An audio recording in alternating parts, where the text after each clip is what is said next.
बहुत CS Bhandari, Buddhist society of India, Delhi प्रदेश अध्यक्ष। सर, जो मिशन जय भीम के तहत जो आज बहुजन अधिकार सम्मेलन का यहाँ पे आयोजन किया गया है, क्या कुछ कहना चाहेंगे आज? ये बहुत ही अच्छा कदम है। अभी मैंने बताया था कि जब तक हम अपने अधिकार के लिए ये आंदोलन नहीं करेंगे, अपने अधिकारों की डिमांड नहीं रखेंगे, आगे पहुंचाएंगे नहीं, पार्लियामेंट पर नहीं पहुंचाएंगे, राष्ट्रपति को नहीं पहुंचाएंगे, तब तक हमारी मांग को सुनेगा कौन? तो हमें बहुत आवश्यक है कि हमें अपनी मांगों को दूसरों को सुनानी है और हमें जोर से सुनानी पड़ेगी। अभी आंदोलन चल रहे हैं, लेकिन अभी हमारे दिमागों में सबके में वो जो वाद घुसा हुआ है, संस्थाएं अलग अलग बन रही हैं। जब इकट्ठे हम होंगे 2 अप्रैल की तरह 18 की तरह, तब तक इकट्ठे नहीं होंगे, तब तक हमारी बात को सुनाई नहीं होगी। क्या मांग है आपकी सरकार से? नहीं, मांग हमारी तो बहुत सारी हैं। अपने लोगों से मांग है, दूसरों से मांग है। भाई हमारी जो EVM, सबसे पहली मांग तो ये है कि भाई EVM को खत्म किया जाए, EVM को समाप्त किया जाए, और जो प्राइवेटीकरण हो रहा है उसको, निजीकरण जो हो रहा है उसको समाप्त किया जाए। जब ये दोनों समाप्त होंगे तो हमारा विकास होगा और हमारी भागीदारी बनेगी। शिक्षा का जो प्राइवेटीकरण है उसको बंद किया जाए। मैं भी पेशे से एक प्रिंसिपल रहा हूँ, टीचर रहा हूँ, लेकिन गवर्नमेंट स्कूल में इन्होंने ऐसी व्यवस्था बना रखी है कि गवर्नमेंट स्कूल में एक भय ऐसा बना रखा है कि भाई यहाँ पढ़ाई नहीं होती, लेकिन ऐसा नहीं है। वहाँ पढ़ाई होती है, सब कुछ होता है, लेकिन गवर्नमेंट खुद अपने लेवल पर ही गवर्नमेंट स्कूल समाप्त करनी चाह रही है और ये प्राइवेटीकरण ला रही है। प्राइवेटीकरण से नुकसान होगा। प्राइवेटाइजेशन से विकास रुका कैसे हुआ है? विकास तो प्राइवेटाइजेशन से हो रहा है। देखिए, प्राइवेटाइजेशन से विकास नहीं होता, प्राइवेटीकरण से शोषण होता है। एक व्यक्ति 12 घंटे काम करता है, एक व्यक्ति 10 घंटे काम करता है और उसको मिलता कितना है? आधे से कम मजदूरी उसको मिलती है और काम उससे ज्यादा ले जाता है। तो प्राइवेटीकरण का मतलब शोषण। जो प्राइवेट होता है, प्राइवेट काम होता है, शोषण होता है उसमें। चाहे तो फैक्ट्री में देख लीजिए, और चाहे स्कूल में देख लीजिए, चाहे किसी कार्यालय में देख लीजिए, सब में शोषण। प्राइवेट का मतलब है शोषण, और शोषण का मतलब है, शोषण जब होगा तो दूसरा जो वर्ग है, जो अपना स्वामित्व वर्ग वाला है, जो प्रॉपर्टी वाला वर्ग है, उसका सुधार होगा। GDP तो बढ़ रही है ना सर? नहीं, BJP बढ़ रही है तो देखिए, GDP बढ़ रही है तो गवर्नमेंट का अपना आदेश है। उसको कम करो या ज्यादा करो वो अपनी अलग बात है। वो आंकड़े कुछ भी पेश करो, जो अच्छे आंकड़े होते हैं, गवर्नमेंट का प्रदूषण का आंकड़ा ले लीजिए, गवर्नमेंट का आप अर्थव्यवस्था का आंकड़ा ले लीजिए, जितने भी ये आंकड़े हैं सब गवर्नमेंट को छिपा जाती है, और जो इनके फेवर के आंकड़े हैं जो दिखाती है उसको आगे ले जाती है। तो इन आंकड़ों पर मत जाइए, आंकड़े तो इसके खिलाफ ही जा रहे हैं सारे गवर्नमेंट के। Thank you very much. बहुजन समाज को क्या संदेश देना चाहिए? बहुजन समाज को मैं ये संदेश देना चाहूंगा अपनी बुद्धिस्ट सोसाइटी होने की तरफ से कि आप सभी आने वाले समय में बुद्धिस्ट बने, भगवान बुद्ध का धर्म को अपनाएं और हिंदू धर्म को छोड़ दें। मैं आपके चैनल के मनीराम सिंह, मेरा नाम मनीराम सिंह है। धरना प्रदर्शन किया जा रहा है विशाल रूप में, राष्ट्रीय बोध एवं सम्मेलन किया जा रहा है। यहाँ पर क्या हम यहाँ पर जो है खौरा कॉलोनी से आए। मेरा नाम मनीराम सिंह है और मिशन जय भीम के कुछ डिमांडें हैं। हमारे समाज को जो है हाशिए पे लिया गया है। ये सरकार हमारे बारे में, हमारे अधिकारों के बारे में कुछ नहीं सोच रही है। हमारे अधिकारों का हनन हो रहा है, इसलिए हम यहाँ पर इकट्ठे हुए हैं और सरकार से प्रार्थना करते हैं कि हमारी तरफ भी हमारे आरक्षण को ना खत्म किया जाए, संविधान को अच्छी तरह से बरकरार रखा जाए। संविधान में भी कमियाँ करी जा रही हैं और हमारे अधिकारों को जो है छिन्न भिन्न किया जा रहा है। हमारे को अधिकार पूरे नहीं मिल पा रहे।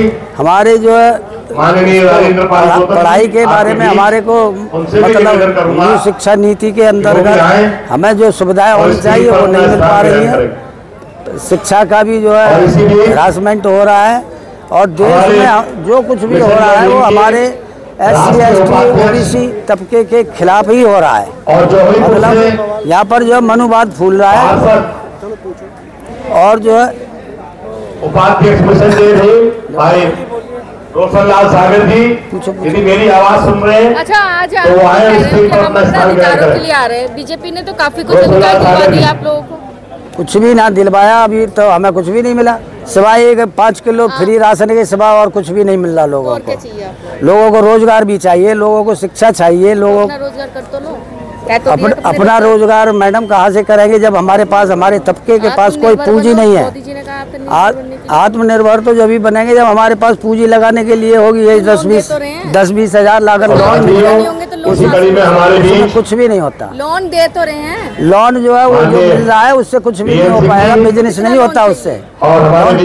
कम से कम अपना कारोबार भी करने के लिए 10-15 लाख रुपए तो चाहिए ही चाहिए। इससे कम में तो कोई कारोबार चलता ही नहीं। नहीं मिल पाता। और स्टेज पर अपना स्थान ग्रहण कर। चुनाव आ रहे हैं, क्या कुछ कहोगे? मैं चुनाव में यही कहूँगा अपने समाज से भाई देखभाल करके वोटिंग की जाए। क्यों कि ये सरकार हमारे जो है किसी को कुछ भी नहीं देने वाली। इसलिए मैं तो ये कहता हूँ जो आप हो उसको वोट दिया जाए। और बहुत ही अगर जनता उसको पसंद करती है, इस देश की सारी जनता उसको चाहती है, इतना वो खूबसूरत है, इतना वो बढ़िया व्यक्ति है, तो मैं सीधे ठोक के कहता हूँ एक बार बैलेट पेपर से चुनाव करा, तेरे सामने मैं लड़ूंगा, फिर जीत के दिखाइयो, पता लग जाएगी तुझे तेरी औकात। साथियों, इन चीजों को समझने की जरूरत है। ईवीएम है तो मोदी है, मोदी है तो तुम नहीं हो, तुम्हारी तबाही है। ईवीएम नहीं है तो ही देश बचेगा, तो ही तुम बचोगे, तुम्हारी आने वाली पीढ़ी बचेगी, तुम्हारे बच्चों का भविष्य बचेगा। उसके बाद ही अधिकार की बात करना। अबे जिंदा रहोगे तो अधिकार मांगोगे ना, जिंदा ही नहीं रहोगे तो काय के अधिकार है। इसलिए मेरा आप सबसे निवेदन है, ईवीएम के मुद्दे को पहला मुद्दा बनाकर इस पर संघर्ष कीजिए, सड़क पर आइए। जितने भी पॉलिटिकल पार्टी है, नेता हैं, सबको कहिए कि यह आम है। हालांकि इनसे कहने का कोई फायदा नहीं है, क्योंकि इन सभी नेताओं के रहते हुए आपके तमाम अधिकार कानूनी रूप से इसी संसद में, विधानसभाओं में खत्म कर दिए गए और ये मुर्दे जरा भी कुछ नहीं कर पाए, सारे के सारे। चाहे 131 को हो या बाकी और जितने भी है, जो कहना है कह लो, लेकिन इनके रहते हुए सब कुछ हो गया। और पार्लियामेंट में आज की तारीख में जिस तरह की गुंडागर्दी चली है, मैं यही शब्द बोलूंगा, गुंडागर्दी जो चल रही है, ऐसी गुंडागर्दी लोकतंत्र में, किसी संसद में, किसी विधानसभा में आज तक कभी किसी ने न देखी और न ही कभी किसी सरकार ने ऐसी की जैसी हो रही है। इससे बचने का रास्ता केवल और केवल सड़क।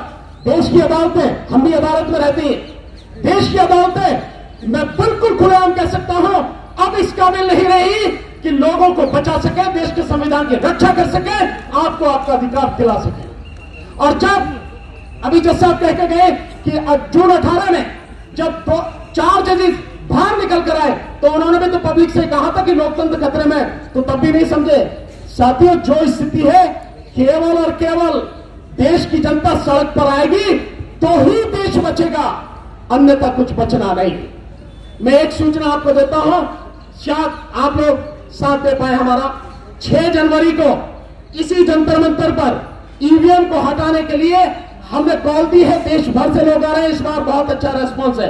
मैं आप सबसे निवेदन करूंगा, एक एक व्यक्ति जो यहां बैठा है और जो नेता है, सारे के सारे, मेरा अभी साहब आपको निमंत्रण है, सारे के सारे 6 जनवरी को यहां आए। साथियों, मेरी बेटी की शादी नहीं है, मेरे बेटे का भी आ नहीं है, जनता की लड़ाई है, हम सबकी लड़ाई है। अगर वाकई में आप चाहते हो देश को बचाना, बच्चों को बचाना है, आना पड़ेगा आपको, और नहीं आते हैं तो फिर कहिए मत कि आपके अधिकार लुट रहे हैं। आपने समय दिया, बहुत बहुत शुक्रिया। 6 जनवरी 2024, बहुत बहुत शुक्रिया। नमो बुद्धाय, जय भीम।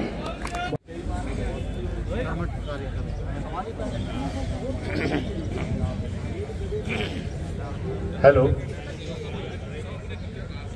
आज विशाल राष्ट्रीय बोध एवं बहुजन अधिकार सम्मेलन में